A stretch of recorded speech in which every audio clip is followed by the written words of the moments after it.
अस्सलाम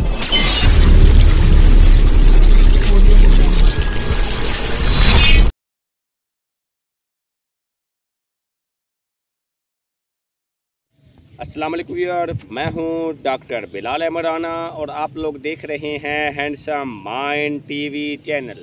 मुझे उम्मीद है मेरे तमाम व्यूअर खैर व आफियत से होंगे और आज हम बात करेंगे कि इस इस्लामी मुआशरे की असल तबाही वो सूद से पाक निज़ाम का ना होना है।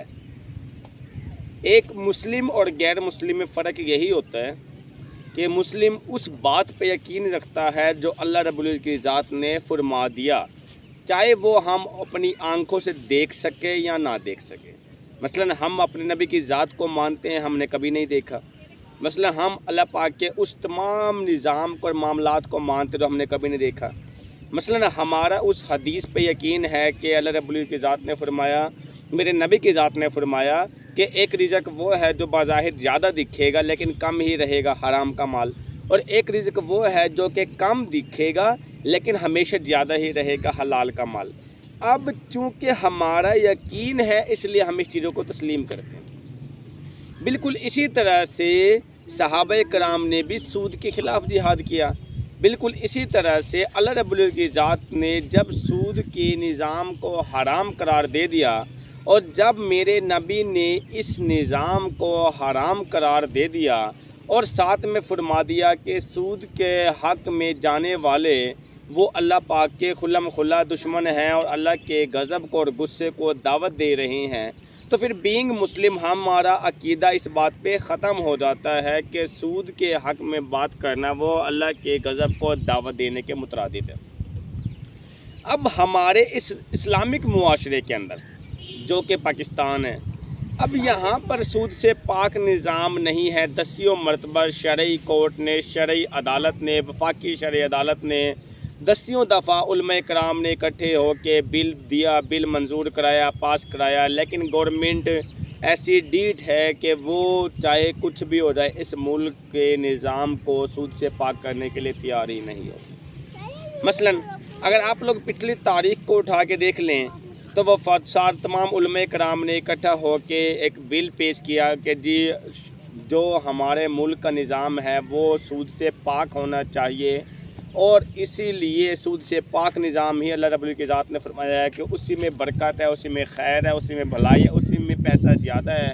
ये और बात है कि हमारी आंखों के धोखे हैं जो कि हम नहीं मानते। तो उसे पिछली गवर्नमेंट ने, नून लीग की गवर्नमेंट ने किसी हद तक उस बिल को अप्रिशिएट किया और फिर उसके बाद वो बिल वफाकी शरई अदालत में चला गया और इस तरह से उसके ऊपर निज़ाम चलना शुरू हो गया। तो फिर फाइनल नतीजा ये निकाला कि आप लोगों के पास 5 साल हैं और इस 5 सालों के अंदर अंदर आपने इस मुल्क के पैसे को बराबर करना है, जैसे भी करना है कर लें, और 5 सालों के अंदर अंदर आने के बाद इस मुल्क के अंदर से सूद के निज़ाम को ख़त्म कर देना। नून लीग के दौर में ये बातें फ़ाइनल हो गई, बात ख़त्म हो गई। उसके बाद इत्तफाक़ की बात यह है कि PTI की गवर्नमेंट आई।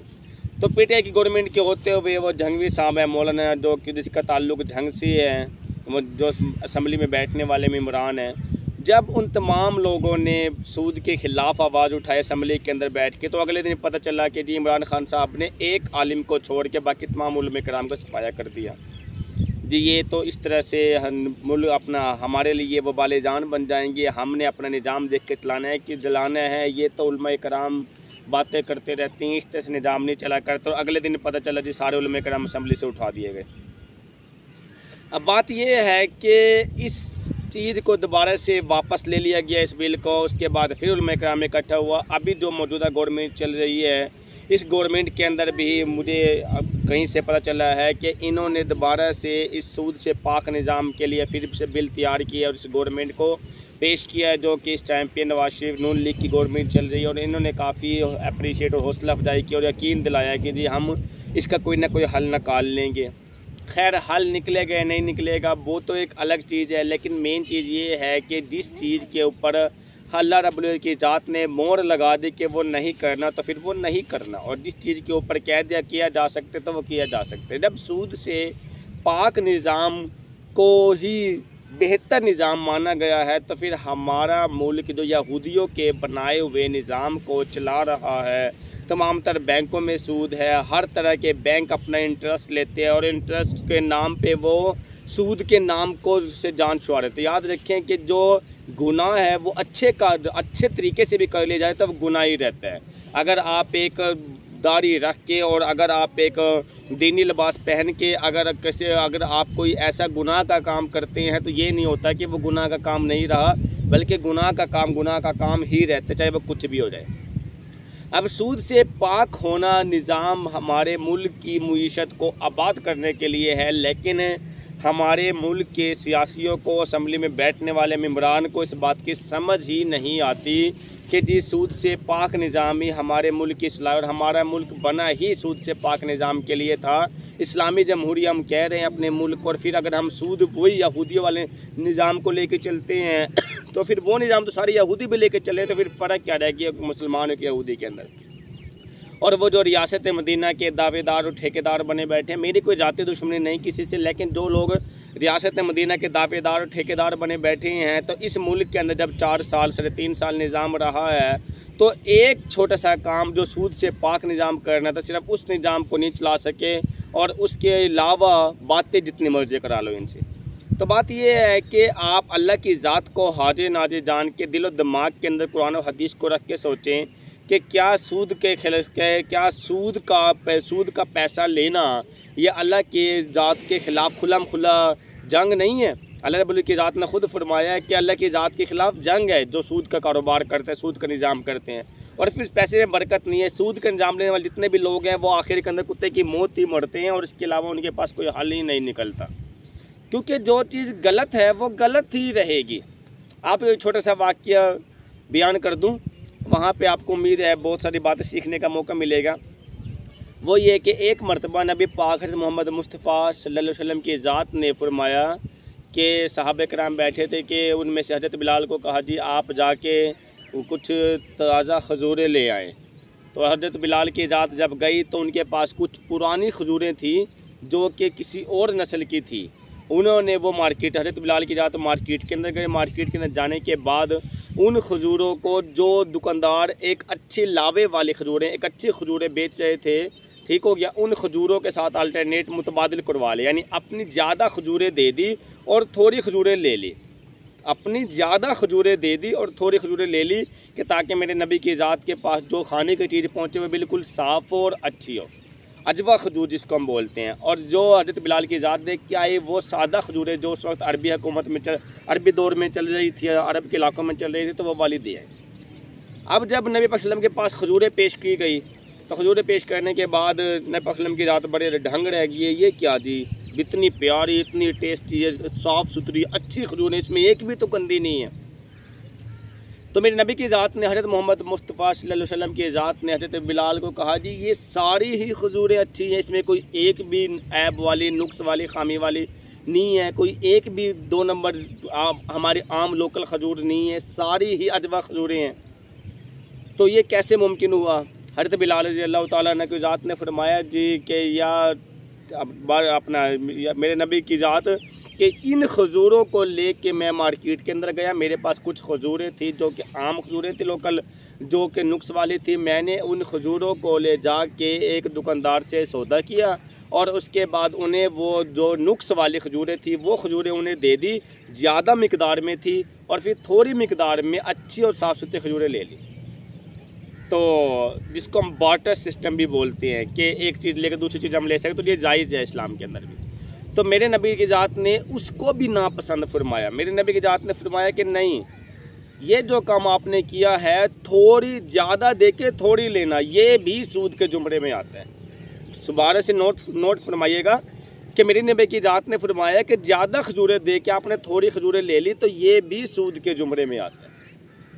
बेहतर तो ये होता कि आप उन थोड़ी खजूरों को पहले जाके मार्केट में फ़रोख्त करते, बेचते, उससे रुपया पैसा इकट्ठा करते, और फिर उस पैसे से वो अजवा खजूरें थोड़ी मिकदार वाली ले लेते। यानी बात वही, अपना मिकदार उतनी ही रहनी थी कि ज़्यादा जा रही है थोड़ी आ रही है, लेकिन जब आप बेच देते उससे पैसे कमा लेते, उस पैसे से अच्छी और साफ़ सुथरी खजूरें ले लेते, तो फिर वो ज़्यादा और थोड़ा का चक्कर ख़त्म हो के तो फिर वो सूद से पाक हो जाती। क्योंकि जो चीज़ हम थोड़ी देकर ज़्यादा लेते हैं तो वो सूद में आती है, और फिर जो चीज़ बगैर मेहनत के लेते हैं, मिसाल के तौर पे खजूरें बेचने के अंदर, पैसा कमाने के अंदर, फिर लेने के अंदर मेहनत लगती है उसके अंदर, ठीक हो गया, तो वो चीज़ सूद से पाक जुमरे के अंदर आती है। तो वो जो काम होता है वो सूद से पाक निज़ाम होता। तो फिर मेरे नबी के जात ने फरमाया कि बिलाल, आज के बाद तूने ये काम नहीं करना है, मेरे लिए इंतहाई नापसंदीदा काम है कि थोड़ी मिकदार दे के ज़्यादा नहीं लेनी, ज़्यादा मिकदार दे के थोड़ी नहीं लेनी, यानी इस तरह से निज़ाम को चलाना है जो कि बिल्कुल सूद से पाक निज़ाम।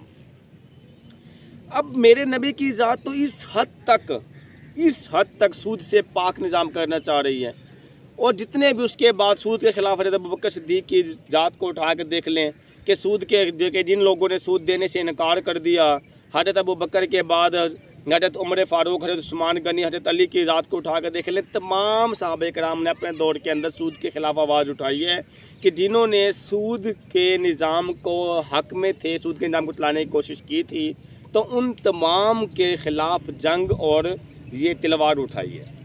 लेकिन हमारे आज के लोग इंतहाई कोई बुद्धू हैं कि उन्हें समझ ही नहीं है इस बात की कि हमारे आज तमाम के तमाम बैंक सूद से बड़े पड़े हैं। आज हम इंटरेस्ट के नाम पे अपने 1000 रुपये पे 1100 या 1200 या 1300 रुपये लेके बड़े खुश होते हैं। आज हज़ारों लोग अपना पैसा बैंक के अंदर रुकवा देते हैं, और उसके बाद 10 लाख रुकवा दिए तो जो 10,000 रुपये पर मंथ उनके पास आ जाते हैं बग़ैर कुछ किए। वो इंटरेस्ट लग के 10,000 या 11,000 जितना इंटरेस्ट बनता है उनका, ठीक हो गया, तब वो पैसा कमा लेते हैं। इंतहाई अफसोस से ये बात कहनी पड़ती है कि सारा का सारा सूद है, और ऐसे लोगों के लिए तो खुल्लम खुला ऐलान जंग है, ऐसे लोगों के लिए खुल्लम खुला तलवार है। और मैं कुर्बान जाऊँ इस गवर्नमेंट के ऊपर, पीटीआई गवर्नमेंट के ऊपर, जो नारे तो लगाते रियासत मदीना के और सूद से पाक निज़ाम नहीं कर पाई। अगर ये गवर्नमेंट, इमरान खान की गवर्नमेंट, अगर सूद से पाक निज़ाम करने में कामयाब हो जाती तो मैं तस्लीम कर लेता जी, वाकई ही ये रियासत मदीना है। खाली रियासत मदीना के नारे लगाने से रियासत मदीना नहीं होती। इसकी मिसाल ऐसे है कि मैंने एक बार पहले भी कहा था कि जो नारा लगाए मैं अली का, तो और फिर उसके बाद जो हज़रत अली की ज़ात ने काम किए हैं उस कामों के करने से इनकार कर दे तो वो आशिक नहीं है, तो वो मुनाफिक है। बिल्कुल इसी तरह से अगर एक बंदा नारा लगाए कि मैं नबी का ग़ुलाम, और जब नमाज का टाइम आए तो फिर वो जल्द से जुलूस तो निकाले, लेकिन नमाज के लिए ना जाए, तो फिर वो आशिक नहीं है, वो मुनाफिक है। बिल्कुल इसी तरह से अगर एक बंदा नारा तो लगाए रियासत मदीना, इस्लामी रियासत, इस्लामी जमहूरियत, नारा तो लगाए, लेकिन वो रियासत मदीना के उल्ट काम करके दिखाए, तो इसका मतलब वो मुनाफिक है। मसलन कुरान पाक की एक आयत है, मेरे माइंड से उसका आयत निकली हुई है, उस आयत का तर्जुमा तफसीर मुझे पढ़ने का मौका मिला था, जिसका मफहूम ये था कि औरतों को चाहिए कि वह अपने घरों में बैठें। हाँ, कोई बहुत बड़ी मजबूरी है तब थोड़ी सी गुंजाइश दी गई थी। और इधर से हम क्या कहते हैं जी कि औरतें अगर हमारे जलसे जुलूस में नहीं आएंगी तो हमारा जलसे जुलूस कामयाब नहीं होंगे। औरतें अगर रोड पे नहीं निकलेगी तो हमारे अपना इलेक्शन सिलसिला कामयाब नहीं होगा। और भाई ये सारे के सारे जो अपना काम कर रहे हैं ये खुल्लम खुल्ला इस्लाम दुश्मन काम है। इसीलिए मेन काम जो अल्लाह रब्बुल इज़्ज़त की ज़ात के हुक्म के मुताबिक होगा तो वही काम हकीकी और सही मायनों के अंदर वही काम सही काम होगा, और जो काम उस काम से हट के होगा तो वो काम नाकाम होगा। अच्छा, अब आखिरी हो सकता है कि शायद कोई पीटीआई के मानने वालों के अंदर से किसी के दिमाग में ये बात चली गई हो कि शायद मैं पीटीआई के ख़िलाफ़, ऐसा नहीं है। मैं इमरान खान को सलूट करता, बाकी बातें जहाँ उसकी मानने के तो उन बातों को मैं मानता भी हूँ, बाकी बातें उसकी बहुत अच्छी हैं, रियासत मदीना बनानी चाहिए और सारा कुछ होना चाहिए, लेकिन अमली काम भी कुछ ऐसा होना चाहिए जो प्योर इस्लाम की तरह का हो। अब इस्लाम की तरह के काम की तरफ में आता वो क्या? इस्लाम की तरह के काम से मुराद ये है कि आप अफ़गानिस्तान को उठा के देख लें, वहाँ के जितने भी पार्लियामेंट के अंदर बैठने वाले मेम्बरान को उठा के देख लें, उनके पाँव के अंदर जूते पूरे नहीं होते, लेकिन इसके बावजूद वो मिनिस्टर की सीट पे बैठे हैं। और वो सुपर पावर है जिसने अमेरिका जैसी ताकत को दो कि वो अपने आप को सुपर पावर, दुनिया की सबसे बड़ी ताकत तस्लीम करती है, तो उसे भी नथ डाल के रख दिया और उसे भी अपने घर में बैठा दिया, उनकी असले पे कब्जा कर दिया, फ़ौज को मार भगाया। और इस टाइम पे जो वो लोग थे अमेरिकन, वो हाथ बांध के वहाँ से निकले कि हमसे गलती हो गई, हम आज के बाद नहीं आने के। तो बात ये है कि उन लोगों के पास कौन सी ताकतें हैं? उन लोगों के पास यही ताकतें हैं कि अफ़गानिस्तान में सूद का निज़ाम नहीं है, अफ़गानिस्तान सूद से पाक निज़ाम है। अफ़गानिस्तान के अंदर कोई बैंक और इंटरेस्ट के नाम पे नहीं लेते, अगर कोई लेते भी है तो मखसूस बैंक हो सकता है, इसके अलावा वो सारा निज़ाम वही निज़ाम को चलाते हैं जो कि अल्लाह रब्बुल की ज़ात ने बनाया हुआ निज़ाम है। उनके तमाम तर लोग ऐसे ही काम करते हैं जो कि सही मायनों के रियासत मदीना है। बाकी वो लोगों को, उन लोगों को, अफ़गानिस्तान के पठानों को ये दुश्मन बना के क्यों दिखाया गया, टारगेट किलर दिखा के क्यों दिखाया गया, इन लोगों को ऐसा भयानक चेहरा क्यों हमारे सामने पेश किया गया, ताकि हम लोग खुद अमेरिका को अच्छा तस्लीम करें और अफ़गानिस्तान को गंदा तस्लीम करें। इसीलिए जो 4 जमातें पढ़ के अपने आप को बहुत बड़े आलिम और अपना जो एमफिल PhD स्कॉलर समझते हैं, डॉक्टर इंजीनियर समझते हैं, जिनके मुताबिक अफ़गानिस्तान फजूल है, तो वो अपने होश के नाखून लिए। अफ़गानिस्तान के अंदर कोई टेररिस्ट नहीं है। सब कहने की बातें ये सिस्टमेटिकली तरीके से टेररिज्म करवाई जाती है। सारा मलबा ये अफ़गानिस्तानियों पे डाल दिया जाता है, वरना अफ़गानिस्तान के लोग आपकी सोच से ज़्यादा अच्छे हैं। और जो ये मुजाहिदीन का सिलसिला आपकी सोच से ज़्यादा अच्छे हैं सही मायनों के अंदर। जो अगर कोई जमात इस टाइम पे काम कर रही है इस्लाम के हक़ में, मुसलमान के हक़ में, तो वो यही जमात है। और इसीलिए एक नबी की हदीस भी कि एक जमात वो है जो कि इस तरफ से, यानी अफ़गानिस्तान की तरफ से, जो कि हमेशा हक़ और अदल पे चलती रहेगी, तो वो यही मखसूस जमात है। और इसके अलावा एक जमात के बारे में कहा गया जो कि हमेशा इंसाफ की बात करेगी, तो वो सिर्फ वो जमात है जो कि अल्लाह के रास्ते में निकलते हैं, बोरा बिस्तर लेते हैं, चिल्ला 4 महीने से रोज़े लगाते हैं, तो वो हक़ की जमात है।